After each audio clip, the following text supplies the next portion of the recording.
Welcome to the NFL. Let's go! Let's go! Titans fans, are you ready for some football? Spartans! What is your profession? Welcome to Two-Tone Blue Nation. By fans, for fans. Two-Tone Blue Nation. Organizing tailgates and events. If you're all about Tennessee Titans football, this is your podcast. Here we go! And here comes your hosts, Big Luke, King Cole, and Austin Hall.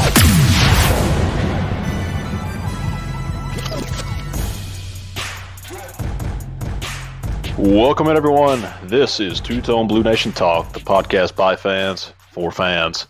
I'm King Cole. I'm joined by Austin Hall and guest host Kolton Hix, the ginger bear man. Lucas is out, Big Luke. He's not feeling great tonight. To be honest with you, I'm not sure that any of us are feeling great. The season has come to an end. It was the dreaded Baltimore Ravens, the hated Baltimore Ravens, who cut our season short. Guys, the game wasn't great. Offense looked flat. Defense actually, stepped up and did what they were supposed to do. We can talk and vent and really get out of our emotions here. How are you guys feeling? And I know we were there, 50-yard line for the game, got to see it in person. Your thoughts, Austin? Yeah, it was a good time. Always good to see y'all and the rest of the Two-Tone Blue Nation crew.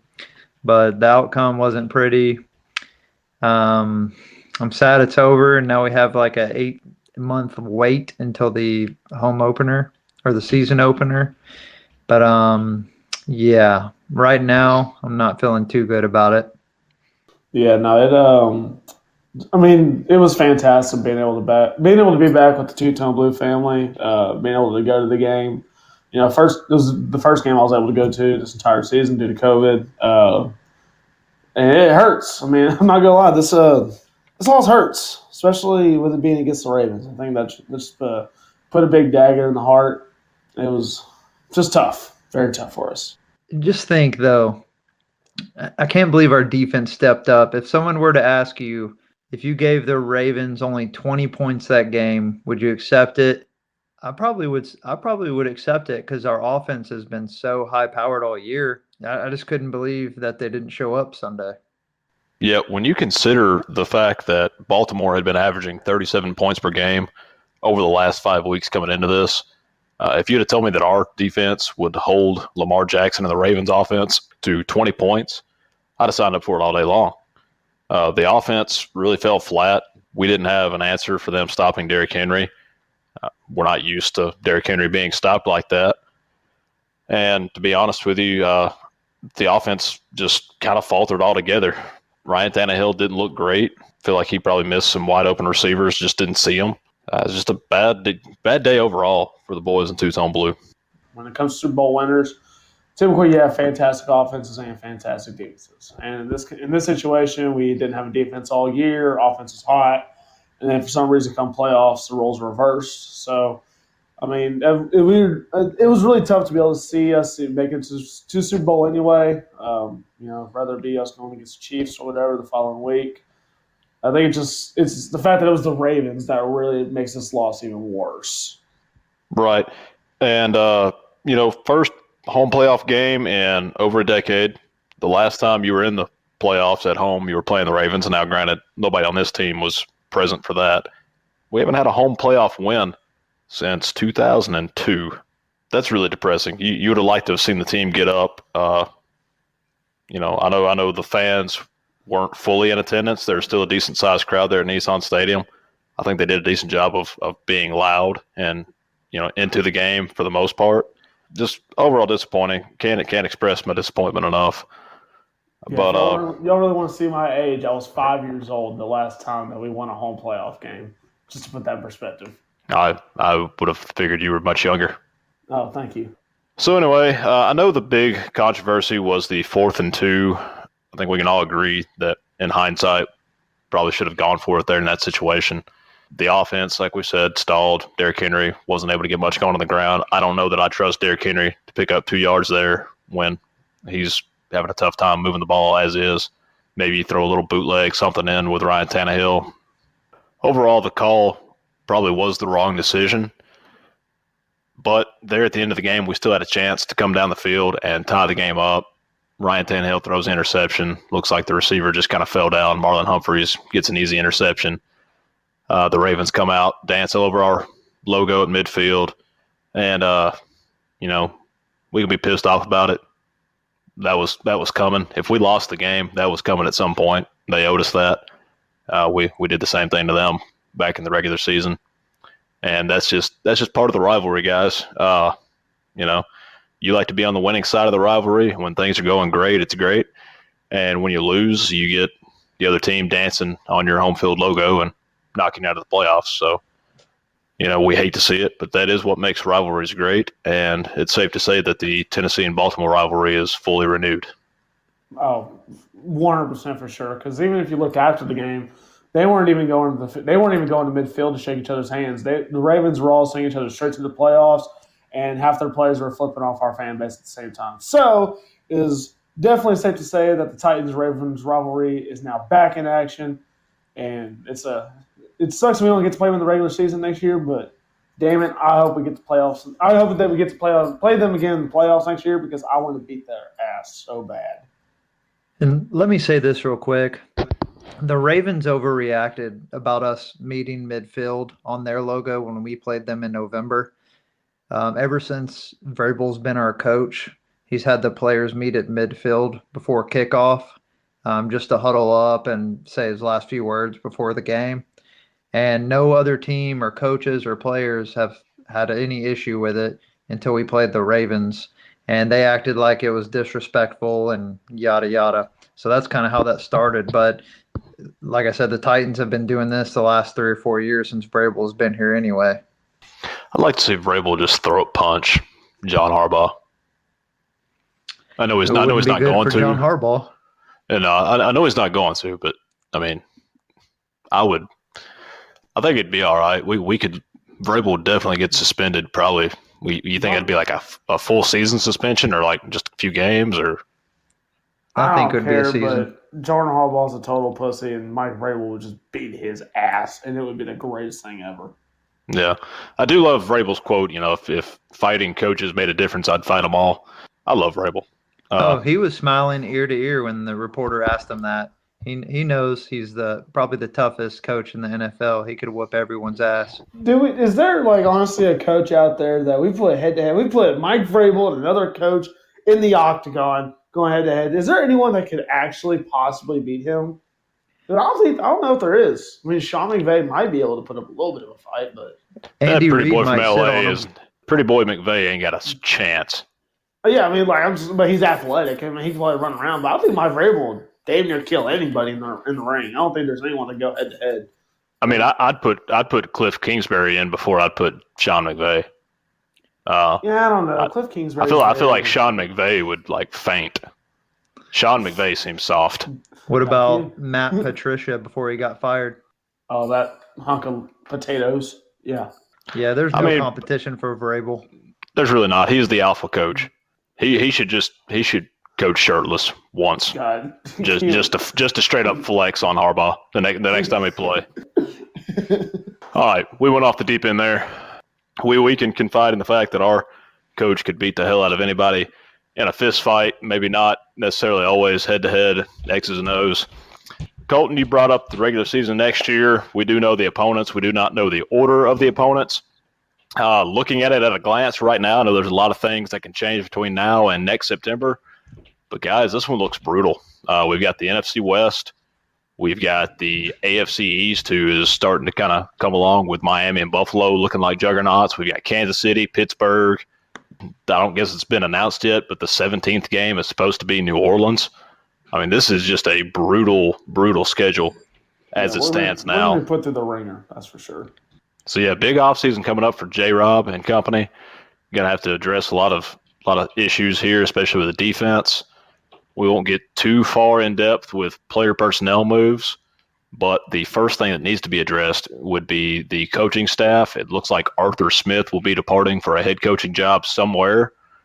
He has been brought back to Atlanta and Detroit for second interviews. I believe also the Jets may have brought him back for a second interview. So chances are he is going to be going somewhere, which will leave a void at OC. There's been the fist pounding the table all year for a defensive coordinator. We kind of found out in the postseason press conferences that Shane Bowen had been kind of the acting defensive coordinator, been leading meetings, drawing up game plans. I think maybe Shane Bowen was in over his head or just ineffective at trying to coach a position group and be the defensive coordinator. My personal speculation is that Vrabel let Shane Bowen kind of take the wheel for defense coordinator to see how he would do while trying to take on the heat himself. I could be off base with that. Maybe Vrabel's trying to protect Bowen in case things went south like it did. Austin, what are your thoughts there with the coaching staff and in particular the defense coordinator? We knew that all along with Shane Bowen. We've been speculating that all year. We've talked about it on a few other podcasts. I guess just hearing it out loud, and it was proof that he was a play caller and he had the reins of the defense, was just reassuring. It told us what we were thinking all along. But they are looking at other defensive coordinator or possible defensive coordinators, so that tells me that Vrabel doesn't really believe in Bowen, especially after this season. Kolton, back to the offensive side of the ball. We mentioned Arthur Smith going for multiple interviews. What are your thoughts on losing Arthur Smith after this season? Yeah, I mean, Arthur Smith he speaks for himself. I mean, 2 years ago, before he started coaching, we had the 28th best offense in the NFL.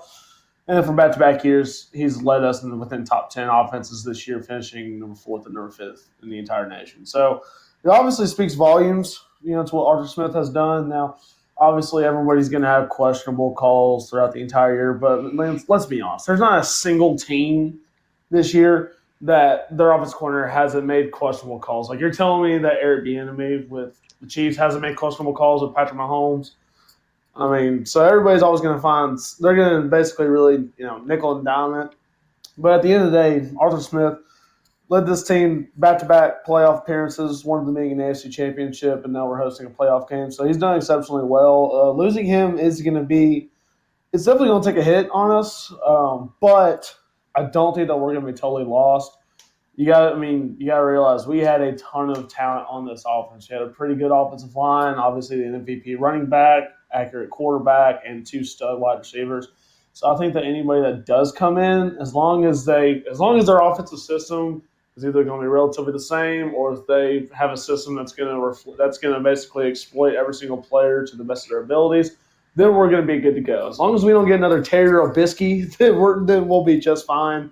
I think that we're going to find another guy to come in, and I think we're going to be just fine. No word so far on potential candidates to replace Arthur Smith at OC. Speculation that Todd Downing could be promoted from within. Is there anybody off the top of your heads that you could think of that you'd like to maybe bring in? I guess they reached out to the offensive coordinator for Clemson, and he decided to stay in Clemson. So I don't know much about him. I know they reached out to him, and also I believe the Jets reached out to him, or another team did. I'm not sure who it was, but yeah, he's staying put. And as far as anyone I'm interested in, or maybe they're interested in, I really have no idea right now. I think they'll promote within. That definitely seems like it's a Titan way. It's promoting within, but we'll see. But I swear to God, if we promote within on another defensive coordinator, I'm going to lose my shit. We need a real defensive coordinator to lead our defense. I'm not going to go through another year of a bottom 5 defense. I'm just not going to do it. Speaking of the defensive coordinator, I know Vrabel, he showed interest in the 49ers linebacker coach, D'Amico Ryans. And that was when he was filling out his original staff a few years ago. And for some reason that was blocked. Like, we weren't able to talk to Ryans. And now I guess they've requested an interview with him and he's able to do it. So I don't know. I mean, he could be the guy for the defense. Vrabel's shown a lot of interest in him over the years. So that could be the guy. Ryans. I mean, D'Amico Ryan's had an incredible career at Alabama. When he was in the league, he played all right, minus his injuries. And San Francisco had a pretty exceptional defense this past year. So if we were able to snag him, I'd be A-okay with that. But as long as Shane Bowen's out of the building, then we'll be good. Yeah, I don't know that Shane Bowen's going to be completely out of the building. I think he'll retain his spot as coaching the outside linebackers, just based on the fact that I think Vrabel was trying to protect him by not naming him the defense coordinator. That way he could, shoulder the blame in case things went, again, like they did this year. D'Amico Ryans is interesting.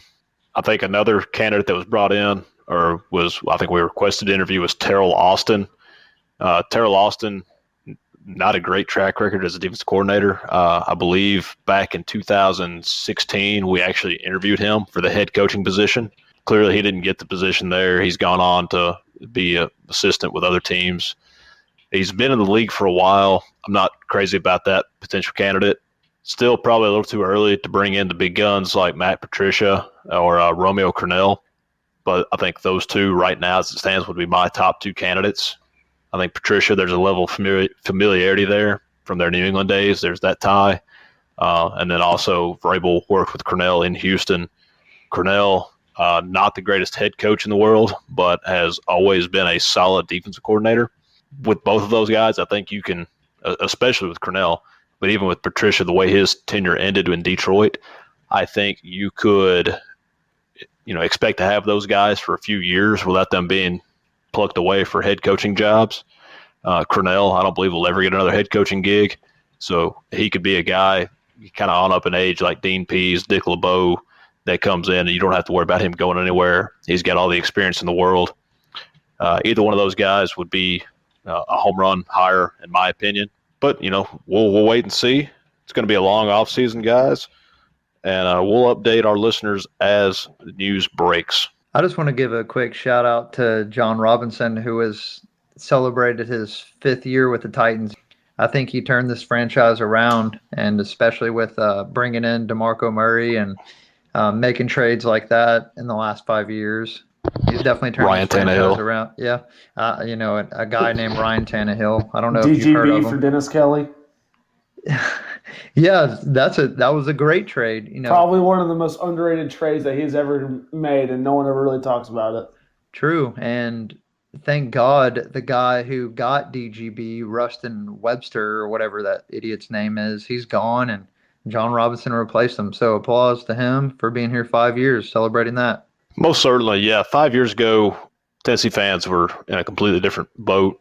We had just come off a 2-win season, 3-win season.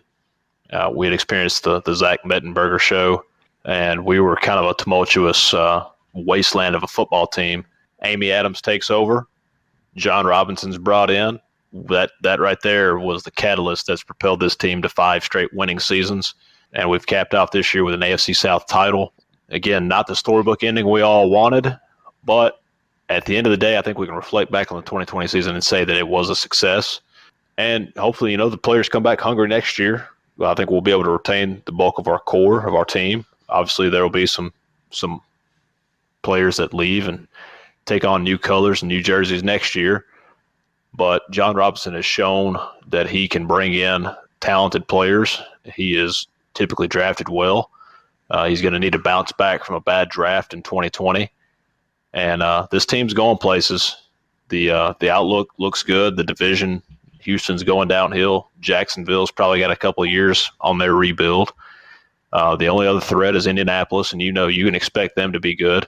They've got their own pretty good GM. They've got plenty of cap space. So we'll be competing with the Colts next year.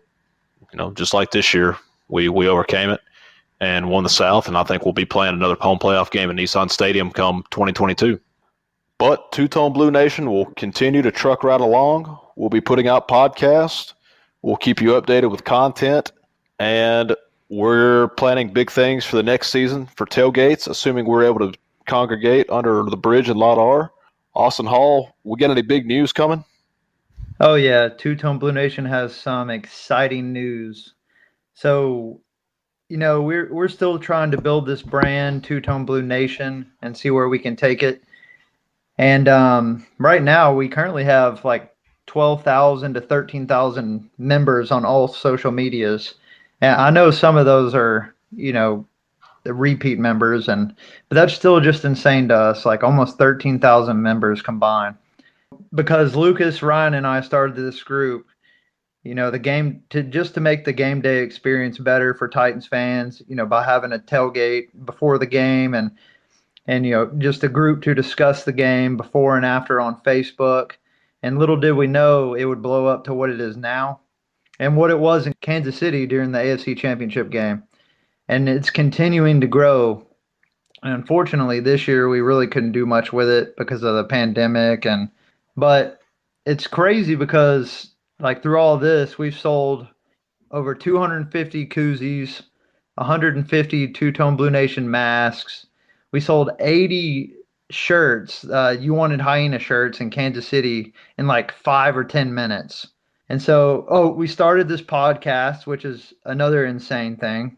We have the ALS fundraiser, which was King Cole's idea. We can talk more about that on a later pod near the season. And, this year we only got to tailgate in Jacksonville, only due to Florida, basically not believing in the coronavirus. But like I said, we didn't get to tailgate at Nissan Stadium. But, the point of all this is basically we have some great plans for the future. A few things I can tell you is we're going to start basically an online little store for Two-Tone Blue Nation. We're going to have shirts. We're going to debut flags, which we've never had flags before. We're going to bring back the koozies. We're going to have more stuff like that, like Two-Tone Blue Nation memorabilia. And a major surprise, which is super exciting. You guys don't want to miss it. I can't tell you what it is, but I just want to get you excited. We put a lot of thought and effort into this. It's going to be an insane debut at our home opening tailgate. So just please stay tuned. We're gonna bring it out, show it off to Two-Tone Blue Nation, and it's all thanks to you guys. We're all family in this. We appreciate each and every one of you. If you haven't been to one of our tailgates, just join us. Like, just come out and have a good time. Like, we already have one thing in common. That's just being Titans fans already. So it's going to feel like family right off the bat. I know Garrett joined only like 3 or 4 years ago now, and now we're close. And Colton joined 2 or 3 years ago now, and we're close. And we're having the time of our lives, following the Titans. So y'all just come out and have a good time, and just know we have some huge plans for the future of Two-Tone Blue Nation. Very well said, Austin. And I'll echo some of that. I don't want to repeat everything you just said, but I'm actually, when we kick off the 2021 season, it'll be my 5-year anniversary of coming to Two-Tone Blue Nation tailgates. That I think I just ruined the giant surprise that we're actually going to have a blow up of King Cole there at the tailgate. That's what there's gonna be cupcakes, and damn it, I just ruined the surprise. We're not gonna forget Big Red over here. How long have you? How long have you been coming, buddy? My very first tailgate was the 2018 Week 17 against the Colts, the game that got flexed to Sunday night. I'll never forget because I DM'd the group and I was like, "Hey, y'all trying to tailgate?" Because I was the only one that was going to go. And like none of my friends wanted to go. It was like just me. And I said, "All right, fuck it, I'm gonna go down and have a good time." And kickoff was at 7. I got there like 2, and next thing you know, I ended up meeting a whole new family, and now it's blossomed into this beautiful thing. And it was the greatest decision of my life, and I haven't looked back since. Yeah, I remember meeting you that night. I guess that was the first night that we all met. Colton's been a valuable member. He's guest hosted a couple podcasts now. We're going to try to get him more involved. And it all starts just by walking up and coming to a tailgate. We advertise where we're at. Come on down if you want to make a donation. We'll feed you. We'll water you. We'll alcohol you up, assuming you're of age. And we'll have a great time just sitting there partying and anticipating Titans kickoff. Win, lose, sunshine, wind, rain, whatever. We're there. This year was definitely it was depressing to think about. We weren't able to tailgate like we were. I think it's kind of set us back a little bit as far as the brand goes, if you want to call it the brand, because it's been a full calendar year since people have really gotten to experience a massive tailgate. there are other tailgate groups out there. You can find them. You can go out there and hang out with them. And I think there was some tailgates going on before the playoff game, but nobody does it like Two-Tone Blue Nation does. You can go check out our pictures of Kansas City, New England. Most of our tailgates under the bridge are just massive. The bridge can't even contain it. We got our DJs there, DJ Frequency, DJ Ray has guest DJ'd a couple times. We'll be back in style come 2021. Big things in store for the podcast as well. We'll try to bring back Superfan Sunday. We'll bring in some new faces. We may revisit with some old faces, get reacquainted with them.